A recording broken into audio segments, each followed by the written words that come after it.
When I'm working with clients, one of the practical pieces of information they want to know is how much will the net proceeds, how much profit will I get from the sale of my home? Hi, I'm Kelly Vandever. I'm a realtor with Keller Williams North Atlanta. When working with a client, I create a spreadsheet to calculate the net proceeds or the net profit that a client can expect to see from the sale of their home. Let's go over at a high level what factors into those calculations, well, at least in the state of Georgia, and then we'll dig into some more details for any individual property. To calculate the net proceeds from the sale of the home, start with the agreed upon sales price between you and the person buying the home. Then subtract out any debt owed on the property: primary mortgage, secondary mortgage, home equity line of credit, tax liens, or any other liens on the property. Subtract out any real estate compensation as appropriate. Subtract out any buyer's closing costs that the seller has agreed to pay. Subtract out any property taxes owed from January 1st to the date of closing, assuming that the property taxes haven't already been paid. Subtract out any dues or fees owed to the homeowners association. Subtract out for some attorney fees. In some municipalities, you'll also need to subtract out for some prorated utility costs. And you need to account for any miscellaneous expenses that might be incurred. After subtracting all those costs out from the sale price of the home, then you get what the net profit or the net proceeds are from the sale of the home.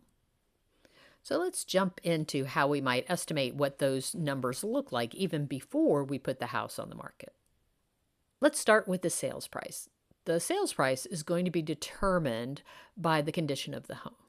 Homes that are updated, that have newer systems, that just look good, tend to sell for more than homes that need to be updated or need paint or have obvious need of repair.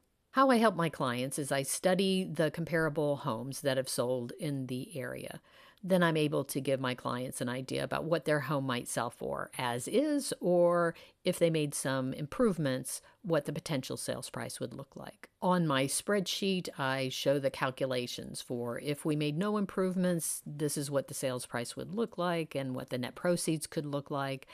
And if they invested some money into the home, here is what the difference in the sales price and what the net proceeds would look like. Of course, in those cases, we need to subtract out what the costs are for doing those updates or repairs. Next, let's look at the debt owed on the property. The closing attorney will make sure that anyone that has an interest in the property gets paid. For example, the mortgage company. If there's a contractor who hasn't gotten paid for work they did on the property and they filed a lien against the home, they'll make sure they get paid. If the HOA put a lien on the property because the homeowner didn't pay their dues or didn't pay any violation fees, the closing attorney is going to look in the county records, and anyone that has a lien against the property, the closing attorney is going to make sure that they get paid.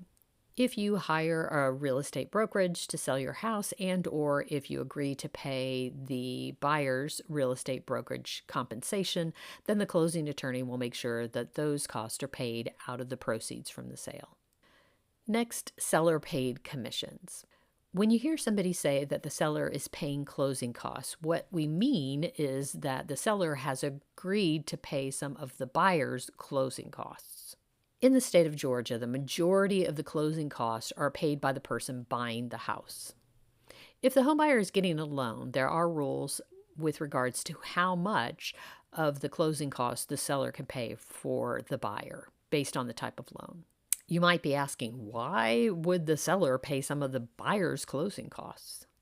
It could be that there were issues found during the home inspection that the seller agreed need to be addressed. And rather than coming out of pocket, the seller agrees to pay some of the buyer's closing costs.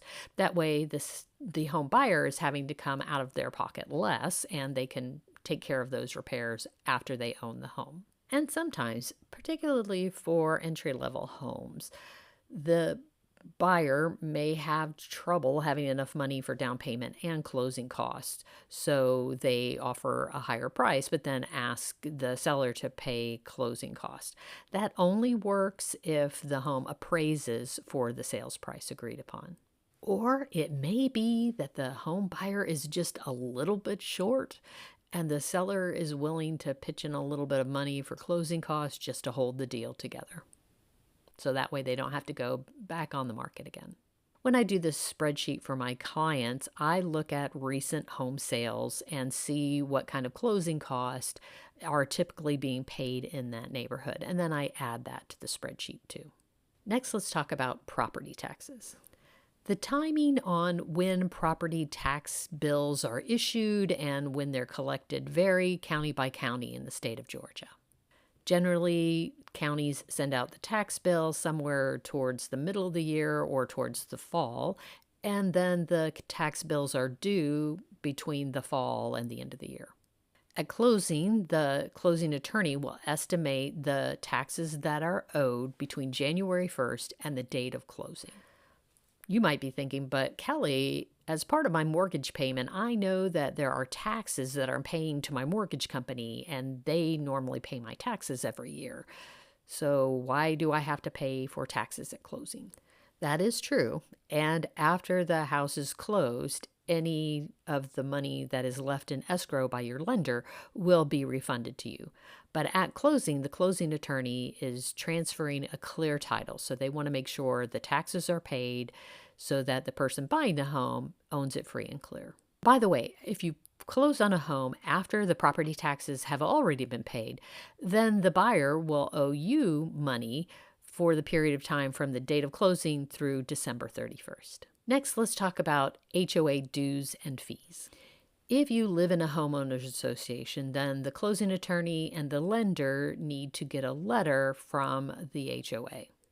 The HOA will charge a fee for the clearance letter, and that fee will be paid by the seller. Different HOAs have different frequency on which the HOA dues are paid. It might be annually, twice a year, quarterly, monthly.